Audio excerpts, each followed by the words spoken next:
आपका स्वागत है हमारे YouTube चैनल शायर की दुनिया ब्लॉग में। हम जो भी कहानी लाते हैं वह एक सच्ची घटना पर आधारित होती है और आज हम एक लेके आ चुके हैं ऐसी कहानी जो आपके दिल को दहला के रख देगी। ये कहानी पूजा के साथ घटित कहानी है।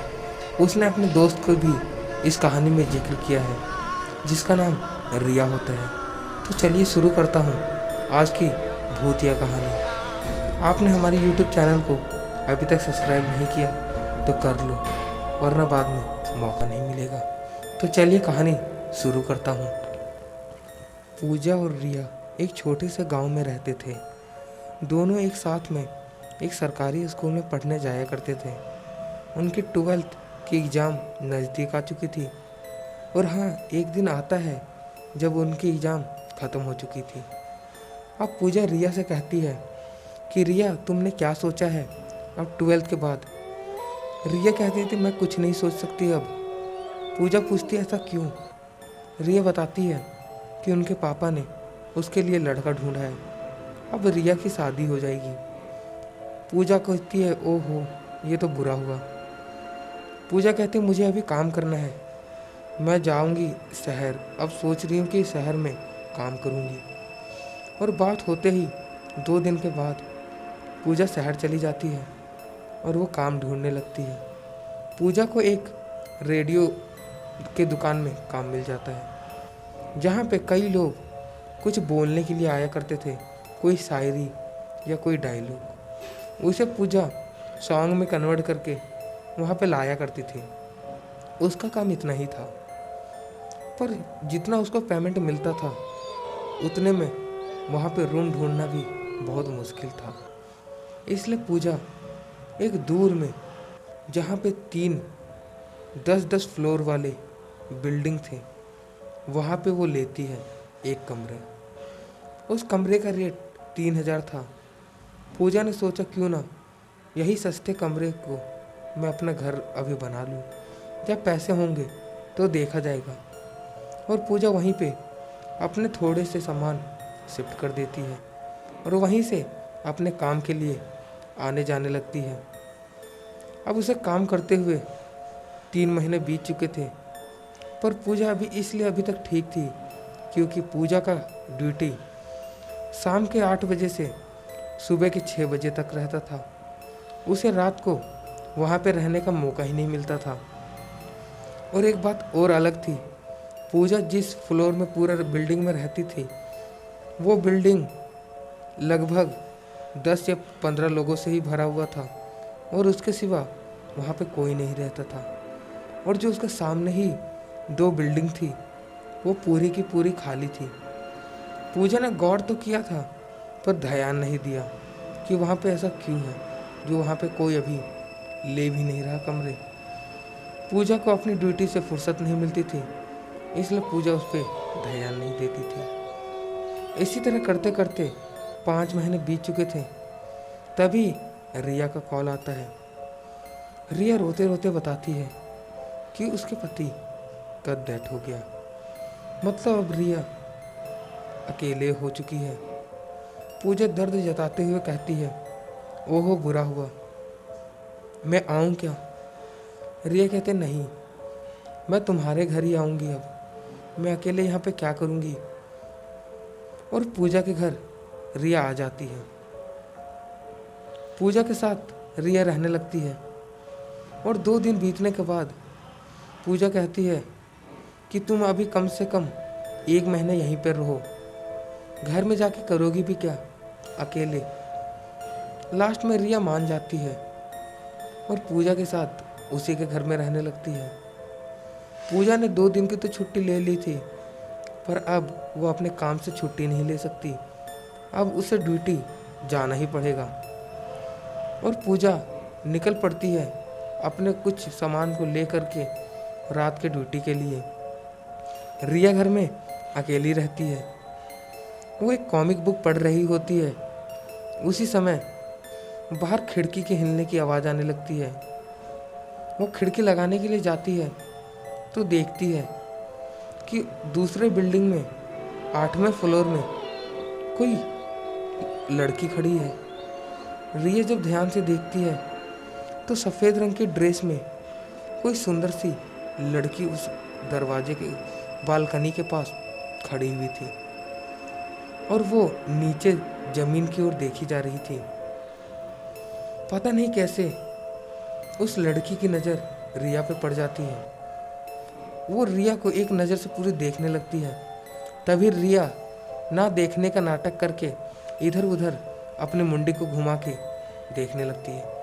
रिया सोचती है कि उसने मुझे नहीं देखा देखते हुए, पर वो औरत रिया को एक टक नज़र से देखती जा रही थी।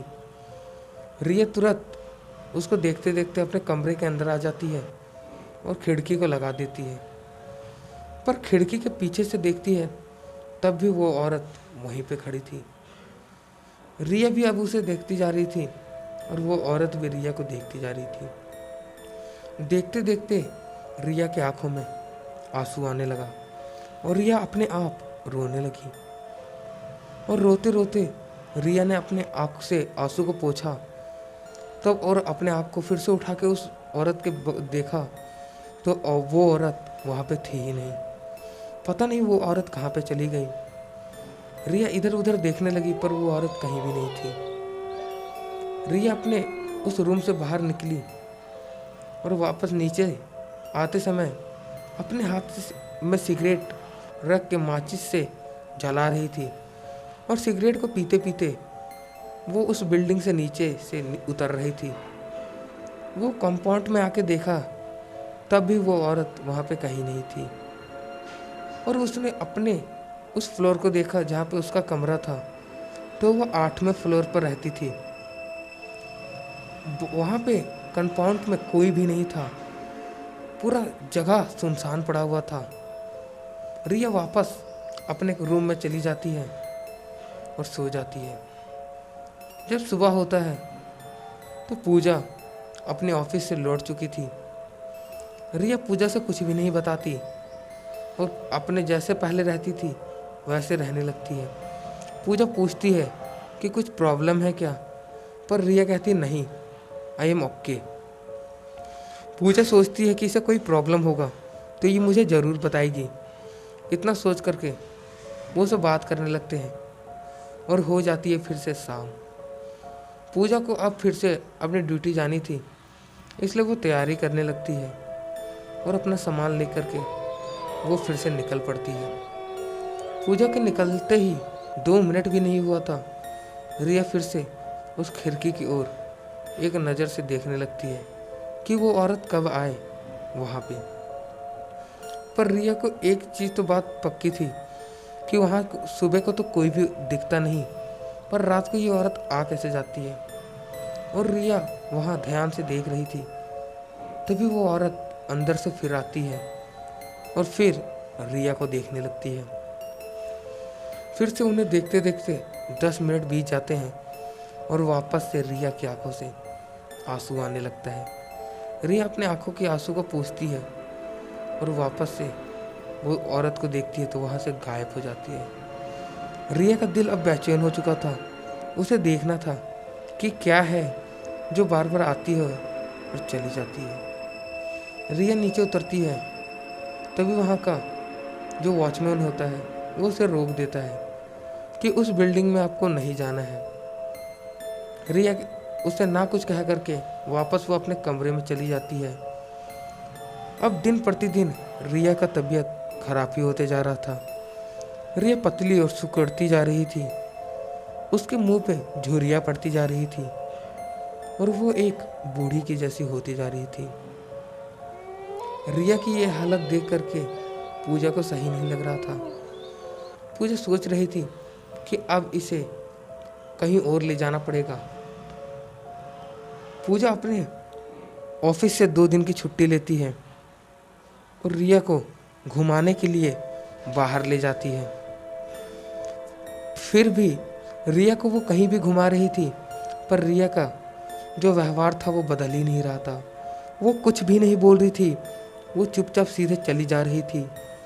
उसके मुंह पर एक डरावनी सी गुस्सा, जिससे पूजा को भी डर लग रहा था। पूजा ने सुबह से इतना एंजॉय किया, पर रिया चुपचाप ही रही। लास्ट में पूजा के थक के सो गई, पर रिया बैठी रही। वो एक कोने में चुपचाप बैठी रही थी। सुबह हुआ तब भी वो वहीं पे बैठी हुई थी। पूजा ने सोच लिया कि अब इसे किसी डॉक्टर को दिखाना पड़ेगा।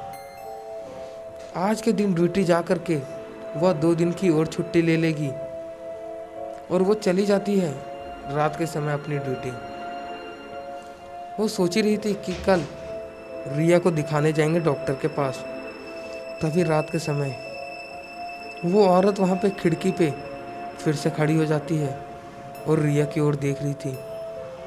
रिया अब उससे तंग आ चुकी थी और वह उस बिल्डिंग की ओर जाने लगती है। इस बार वॉचमैन भी वहाँ पे नहीं था और वह चुपके से उस बिल्डिंग के अंदर चली जाती है। वो लिफ्ट को ऑन करती है और लिफ्ट के सीधे 8वें फ्लोर पर चढ़ जाती है। रिया का रूम और उस औरत का रूम एक ही लाइन में था। उसका भी 8वां फ्लोर था और इसका भी। 8वें फ्लोर में वो जैसे जाती है तो देखती है पूरा 8वां फ्लोर गंदा पड़ा हुआ था। लग रहा था कि वहाँ कोई नहीं रहता। कई सालों से वहाँ पे कोई नहीं रहता होगा। पर वो लड़की कौन थी जो वहाँ पे खड़ी थी? रिया अंदर आने लगती है और देखती है तो वहाँ पे पूरी धूल और जालियाँ लगी थी, पर वहाँ पे तो कोई भी नहीं था। वो बालकनी की ओर धीरे धीरे आने लगती है, पर बालकनी में भी कोई नहीं दिखता। वापस वो उल्टे पैर घूम के जाने लगती है। तभी उसे एहसास होता है कि उसके पीछे कोई है और वो वापस पीछे घूमती है तो उस बालकनी के पास वही औरत खड़ी होती है, पर उसका चेहरा दिख नहीं रहा था। रिया कहती है कौन हो, और वो धीरे धीरे उस औरत के पास जाने लगती है। वो बार बार पूछ रही थी कौन हो, पर वो कोई भी जवाब नहीं दे रही थी। रिया उसके नज़दीक आ चुकी थी। जैसे वो उसको छूने जाती है तब तक वो औरत अपने आप पीछे घूम जाती है और रिया उसे देख करके डर जाती है। रिया वहाँ से हिल भी नहीं पा रही थी क्योंकि उस औरत के सर से गले तक पूरा फटा हुआ था। सर से खून निकल रहा था और पूरे शरीर में कीड़े लगे हुए थे। रिया डर रही थी, पर लग रहा था जैसे वो अकड़ चुकी है। वो हिल भी नहीं पा रही थी। पर रिया दम जुटा करके वहाँ से भागने लगती है। तभी उस रूम का दरवाज़ा बंद हो जाता है। रिया दरवाजे को ठोक ठोक के आवाज़ लगाती है, खोलो खोलो, कोई तो बचाओ, कोई तो बचाओ मुझे। पर उसकी आवाज़ किसी के पास नहीं पहुँच रही थी। रिया वहीं पे चिल्ला रही थी, पर उसकी आवाज़ को कोई भी नहीं सुन पा रहा था। तभी लग रहा था उसे रिया को कि उसके पीछे कोई वापस से खड़ा है और वो फिर से पीछे घूमती है तो वही औरत उसके पीछे खड़ी थी और उस औरत के साथ कई और भूत वहाँ पे खड़े थे। धीरे धीरे करते करते वो रूम पूरा भूतों से भर गया और सब धीरे धीरे रिया के पास आने लगे। रिया डर से अपनी आंखों को बंद कर लेती है और जब खोलती है तो एक एक करके सभी भूत उस छत पर से, उस बालकनी से एक एक करके कूदे जा रहे थे और सबके पीछे रिया भी लाइन में लग चुकी थी। एक पहले कोई और भूत कूदा, उसके बाद उसी बालकनी से एक एक कर करके सभी भूत कूद गए और लास्ट में वो चुड़ैल भी उसी बालकनी से कूद गई और बची रिया। रिया आते आते बालकनी के नीचे देखती है और वो भी कूद जाती है। क्या रिया को किसी भूत ने अगवा कर लिया था या उसके वश में कर लिया था, कुछ पता नहीं। सुबह हुआ तो वहाँ पे सभी को खबर आ गई कि रिया छत पर से कूद चुकी है। पूजा को ये बात जैसे पता लगी वो तुरंत पहुँच गई हॉस्पिटल में जहाँ पे रिया भर्ती थी। वो रिया के पास जाती है। तब तक रिया बहुत ज़्यादा दर्द में थी। उसका पूरा हाथ पैर टूट चुका था क्योंकि वो 8वें फ्लोर से नीचे गिरी थी। पूजा पूछती है रिया को, क्या हुआ था तुम्हारे साथ? रिया बताती है कि उस कमरे में एक स्त्री मुझे रोज देखती थी। मैं वहाँ पे गई तो उसने मुझे धक्का दे दिया। इतना रिया बोलती ही है और बेचारी रिया दम तोड़ देती है। पूजा उसके दर्द में बहुत ज़्यादा रोने लगती है। कई डॉक्टर उसे संभालते हैं, कई नर्स उसे संभालते हैं, पर रिया टूट चुकी थी, पूजा टूट चुकी थी। वापस पूजा अपने घर आती है। वो सोचती है कि 8वें फ्लोर में क्या है और उस फ्लोर की ओर जाने लगती है। तभी नीचे रहने वाला एक आदमी उसे बताता है कि क्या आपको नहीं पता कि उस फ्लोर में क्या है? फिर वो आदमी कहता है, आपको पता भी कैसे रहेगा, आप तो यहाँ पे रात को कभी रहती ही नहीं हो। बेचारी रिया वो रात को यहीं रहती थी और उसने अपने जान को गंवा दिया। पूजा पूछती है, ऐसे क्या बात है? वो आदमी बताता है कि 15 साल से इसी बिल्डिंग से 50 लोग अभी तक गिर चुके हैं। जो भी नया आदमी आता है वो 5-6 दिन के बाद इसी बिल्डिंग का शिकार हो जाता है।